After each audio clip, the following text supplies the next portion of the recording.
Hello everyone, myself Shubhranath and welcome to Kinetic World. So this is going to be our second lecture on vector algebra, and at first let me give you a quick recap of our last lecture, the topics that I have already covered, and after that we will continue our topic vector algebra. So the topics that I have covered in my last class are basically what is vector, types of vectors, vector law of addition, and magnitude of a resultant vector and direction of a resultant vector if two vectors are at an angle theta. So what is vector? Vector is basically a physical quantity having magnitude in direction. Means it must be a physical quantity and it must have a magnitude, and most importantly it have a direction that scalar quantity doesn't have. Now some examples of vector quantities are like that: force, velocity and displacement. Now the types of velocity I have discussed in my last lecture: equal vectors, zero vectors, unit vector and collinear vectors. The first one is equal vector, that is if two vectors are like that, their magnitude is same and as well as their direction is also same, then we can say that these two vectors are equal vectors. Now what is zero vector? Zero vector is basically any vector having magnitude 0 is basically zero vector. Now what is unit vector? Unit vector is like whose magnitude is 1. It has a direction and its magnitude is 1. This vector is called unit vector. Now collinear vector is nothing but parallel vectors. Now vector law of addition, we have studied two vector laws of addition. One is basically triangle law of vector addition and another one is parallelogram law of vector addition. When two vectors represents two sides of a triangle in order, in sequence, like head of one vector is connected to the tail of another vector, then the other side of the triangle represents the resultant vector. And parallelogram law of vector addition is just the modified version of our triangle law of vector addition.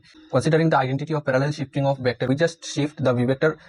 Parallelogram law of vector addition says that if two vectors are sides of a parallelogram originating from a common point, then the resultant vector will be the diagonal of that parallelogram. That is parallelogram law of vector addition. Now another thing we have studied in our last lecture, that is a magnitude of resultant of two vectors at an angle theta. So the expression looks like that: the resultant vector, and here is the angle making the resultant vector with a vector. Magnitude of resultant vector is root over a square plus b square plus 2ab cos theta, and angle making the resultant vector with our vector a is tan inverse b sin theta divided by a plus b cos theta. These are the things we have already covered in our first lectures. So now let's continue our journey on vector algebra. So our next topic is dot product of vectors. These are some property or identity, whatever you can say, of dot product, and I'm going to explain one by one. So first of all, this is the basic formula of dot product. That is, if we have two vectors a and b, then dot product of these two vectors will be magnitude of a, magnitude of b and cos theta. Here theta is basically the angle between vector a and b. These are not property actually. These are basically special cases of our formula. The first one is dot product of same quantity. We are taking dot product of vector a with vector a. If we put this condition in our formula, then the product will be magnitude of our first vector, that is a, and magnitude of our second vector, that is also a. And cos, here theta is basically the angle between two vectors, and because we are considering same vector, so the angle between same vectors will be 0. That's why here cos 0, and value of cos 0 is 1. So the output will be square of magnitude of vector a, and this is basically a square. Here you can see I have written that dot product or scalar product. Here reason behind I have written scalar product is the output of our dot product is basically scalar. That's why it is also known as scalar product. Our dot product is basically also known as scalar product. In case of dot product, we can use distributive and commutative laws. Now the fourth one is a dot b equal to 0. It implies that a perpendicular b, because like a dot b equal to 0.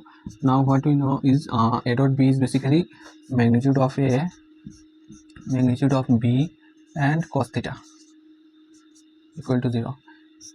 It will become cos theta equal to 0. Since we are considering vector a comma vector b not equal to 0, so cos theta will be equal to 0 and theta will be 90 degree. Here basically value of cos theta will be 0 when theta is 90 degree. So we can say that the angle between a and b is basically 90 degree. So this is basically a special case of our dot product. Now look at what I have written, that I dot I, j dot j and k dot k equal to 1. Now we have already come to know that dot product of same quantity is basically square of that quantity. Now in this case I dot I will be I square, and I, j, k are basically unit vectors. So magnitude square of magnitude of I will be 1. That is, now second point is I dot j equal to j dot k equal to k dot I. Now let's understand this. Now what is I cap? I cap is basically unit vector along x direction, and j cap is basically unit vector along y direction, and k cap is unit vector along z direction. So I, j and k are in 90 degree with each other.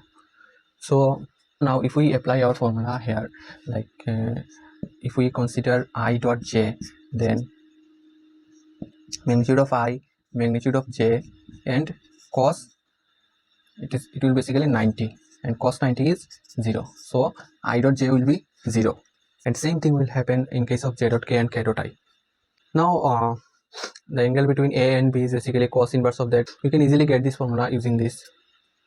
Now the last one is basically very important. If two vectors are given, like vector a and vector b, and we have to find a dot b, then this is the formula that how can we find a dot b. Now let's understand cross product of vectors. So if a and b are two vectors and theta is the angle between a and b, then output of a cross b is like that: magnitude of a, magnitude of b, sine theta n cap. Here n cap is the unit vector perpendicular to both a and b. That means n cap is perpendicular to a and also perpendicular to b.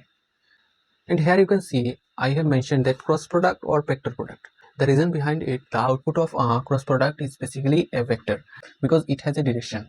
Now let's see the geometrical meaning of a cross b. A cross b equal to area of parallelogram whose two adjacent sides are represented by a and b. Here is a parallelogram whose two sides are represented by a and b. Now the height of this parallelogram will be b sine theta. This is b cos theta, and a perpendicular one is b sine theta basically. So height will be b sine theta, and this is our a vector, and this is the angle between the two sides of our parallelogram, that is a and b. So the formula of area of parallelogram is like that: base into height. So in this case, base is vector a, that is magnitude of a, and height is magnitude of b sine theta. So magnitude of a into magnitude of b into sine theta. So this is basically a cross b. So this is how a cross b represent the area of parallelogram whose two adjacent sides are a and b. Now if we cut the parallelogram into two pieces like that, we connect these 2 points. So the area of this triangle whose two adjacent sides are a and b will be half of a cross b. A cross b not equal to b cross b. That means it is not commutative. In case of dot product, we have already come to know that a dot b equal to b dot a, but in case of cross product, a cross b is not equal to b cross a. And now next identity is basically distributive, and here we can say the cross product or vector product is follow distributive law. So cross product or vector product is basically follow distributive law but doesn't follow the commutative law. And here the most important thing, that if we have two vectors and we have to find out the cross product of these two vectors, then this is how we can find out cross product of these two vectors. In our upcoming lecture, I will start matrix also. So in those lectures, we will cover all the things in matrix. So determinant is a very basic thing in matrix, so you can easily find out it. So the determinant of this matrix is basically a cross b. And another special case is what will be the output of cross product of same vectors. Like if we have vector a cross vector a, then magnitude of a and sine, here theta will be 0 since our first vector is a and second vector is also a. So theta will be 0 and sine 0 is 0, so the output will be 0. This is basically a special case of our cross product. So this is basically our today's class, and I think I have covered most of the things of vector algebra, and if one or two things remains that I have not covered, I will cover in my upcoming lectures. And the topics that I have covered in these 2 lectures are, I think, enough to study physics, because we are not studying pure mathematics, so we don't have to go very deep in mathematics. And I am planning to bring some questions on vector algebra in my next lecture. So that's all. Thank you everyone.